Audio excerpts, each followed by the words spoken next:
So today we are going to start current electricity class 10. अपना अपना copy निकालो और नोट बनाना स्टार्ट करो, ठीक है। आज हम लोग स्टार्ट करेंगे करंट इलेक्ट्रिसिटी।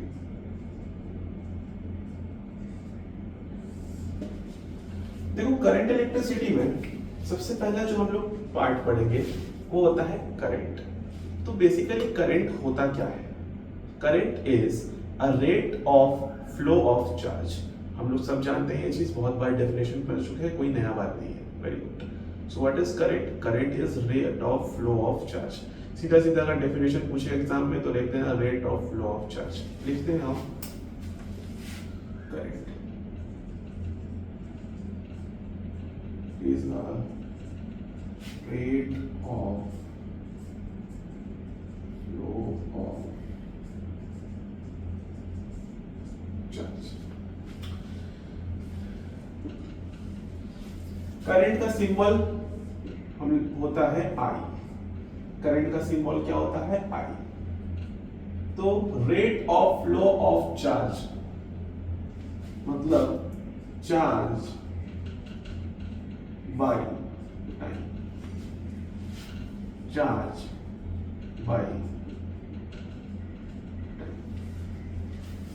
देखो अब एक चीज तुम लोग ध्यान देना कि करंट जो होता है, ठीक है, वो किसी भी कंडक्टर के अंदर, मानो एक कंडक्टर ले लिए वायर, अब वायर के अंदर जो है फ्लो करता है, ठीक है।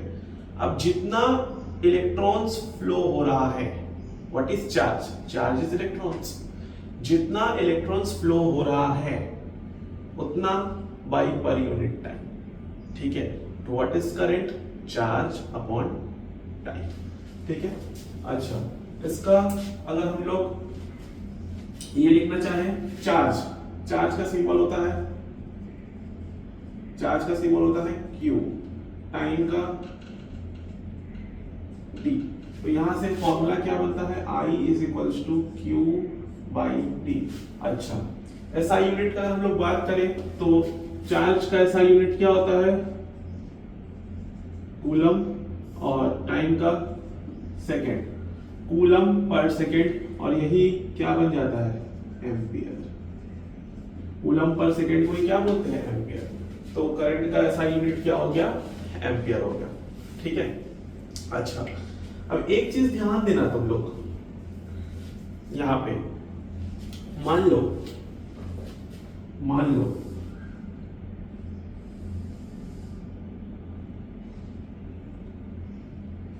एक वायर है, ठीक है, एक वायर है, ये पॉइंट A है, ये पॉइंट B है। तो चार्ज क्या होता है? नंबर ऑफ इलेक्ट्रॉन्स, ठीक है। अगर इलेक्ट्रॉन्स हमारा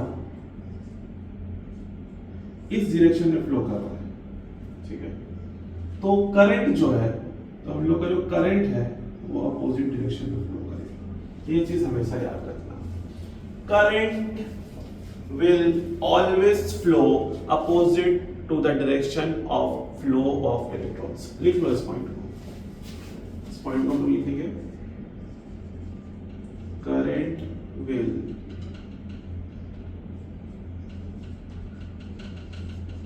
always flow opposite to the direction of flow of electrons, ठीक है। Current will always flow opposite to the direction of flow of electrons। समझ में आया? Very good. अच्छा, अभी एक इलेक्ट्रॉन के ऊपर, मान लो एक इलेक्ट्रॉन जो होता है, एक इलेक्ट्रॉन्स के ऊपर जो है वो चार्ज होता है 1.6 into 10 to the power minus 19 coulomb. क्या होता है? अगर A1 इलेक्ट्रॉन के ऊपर जो चार्ज होता है वो होता है 1.6 into 10 to the power minus 19 coulomb. एक इलेक्ट्रॉन के ऊपर कितना चार्ज होता है? 1.6 into 10 to the power minus 19 coulomb. Very good. अच्छा, तो हम यहाँ से एक चीज देखें, अगर हम करंट का एक और फॉर्मूला बनाना चाहे, करंट का अगर हम एक और फॉर्मूला बनाना चाहे, I इज इक्वल्स टू, हम लोग क्या पढ़ते थे, Q बाई टी, ये पढ़े, हम यही फॉर्मूला बताए यहाँ पे, I is equals to Q by T, ये फॉर्मूला बताए थे, वही ये फॉर्मूला लिखे, ठीक है। तो Q क्या है, Q is basically charge. What is charge, charge on one electron, ये Q का मतलब है चार्ज ऑन वन इलेक्ट्रॉन्स, ठीक है। तो जितना इलेक्ट्रॉन्स होगा किसी भी कंडक्टर में, तो उतना चार्ज को उससे मल्टीप्लाई नहीं करेंगे। अगर मान लो किसी भी कंडक्टर में 5 इलेक्ट्रॉन्स है, ठीक है, तो 5 into 1.6 into 10 to the power minus 19 coulomb, समझ में आया, तो चार्ज वो हुआ। तो यहां से अगर n नंबर ऑफ इलेक्ट्रॉन्स है, n नंबर ऑफ इलेक्ट्रॉन्स, 1 2 3 4 5 6 कुछ भी हो सकता है, n number of electrons, question में कुछ भी वैल्यू दे सकता है, इन n number of electrons multiplied by charge on one electron, charge on one electron multiplied by charge on one electron मतलब E, ठीक है, number of electrons into charge on one electron by,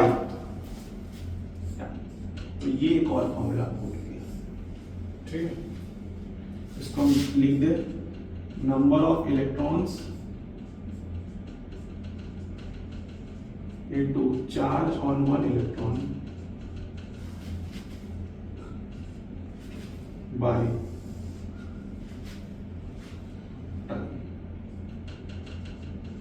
याद आ जाएगा तुम लोग को ये चीज, बोलो याद रहेगा, बिल्कुल सर, चलो वेरी गुड। तो ये था कहानी करंट का। अच्छा, एक और चीज तुम लोग जानना है तो जान लो, देखो यहां पे हम लोग एक चीज समझेंगे, मानो कहां पे समझे, इस एरिया में समझते हैं।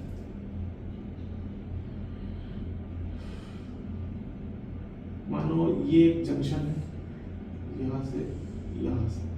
यहां से 2 एम्पियर का करंट आया, यहां से 3 एम्पियर का करंट आया, ठीक है, तो यहाँ पे कितना एम्पियर का करंट पास होगा, बताओ, ये क्वेश्चन है तुम लोग का, सबको बताओ कितना एम्पियर का करंट वहां से पास होगा। चलो ये बताओ कितना होगा,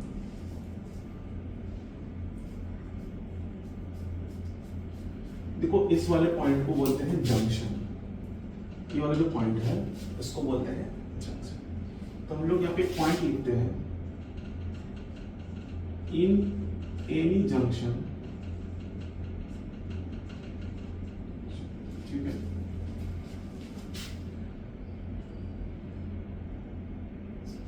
total number of currents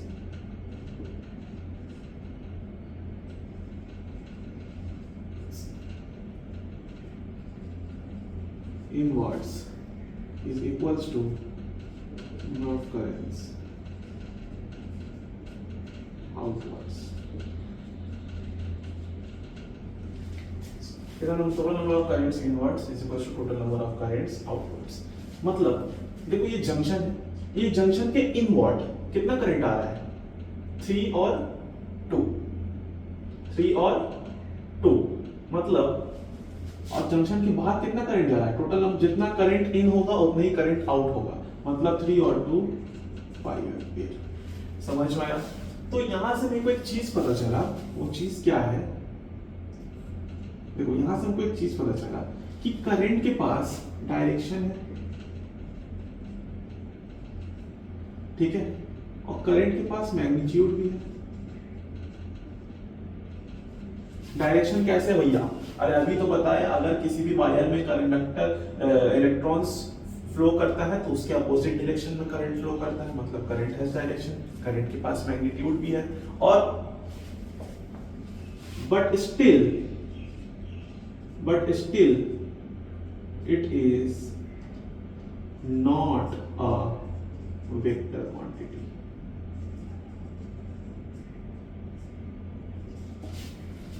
लेकिन फिर भी वो वेक्टर क्वांटिटी नहीं है, it is a scalar quantity। देखो वेक्टर क्वांटिटी का एडिशन ऐसे नहीं होता है 3 2 5, ऐसा नहीं करते हैं, ऐसे हम लोग स्केलर क्वांटिटी का एडिशन करते हैं। तो ये और इंपॉर्टेंट पॉइंट जो है हम तुम लोगों को बता देंगे, ठीक है। इसको रब करते हैं, इसको कॉपी कर लो, इंपॉर्टेंट है।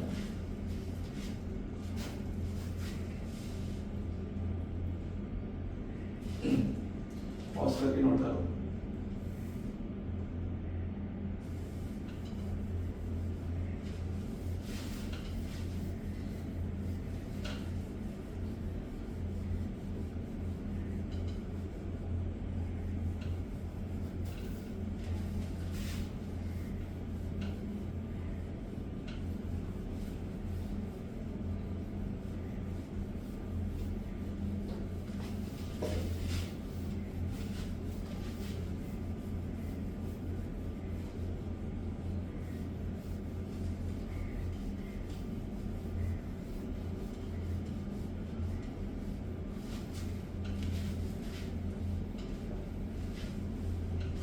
Very good. सो अब थोड़ा सा कंडक्टर्स के बारे में जानते हैं।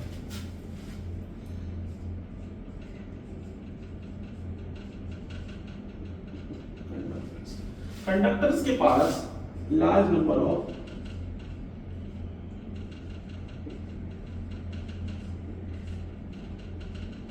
फ्री इलेक्ट्रॉन्स होता है,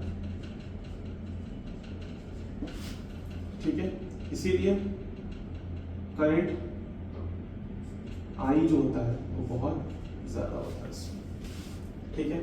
अच्छा, एक होता है सेमीकंडक्टर्स।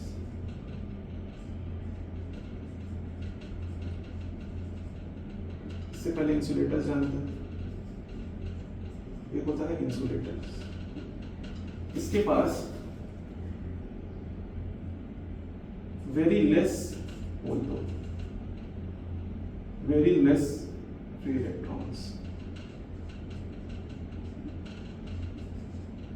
और समटाइम्स जीरो।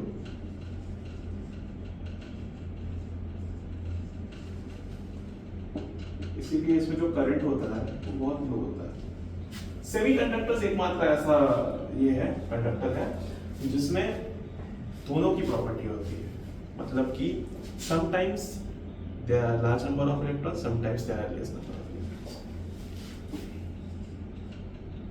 ये सेमीकंडक्टर्स का बात करते हैं।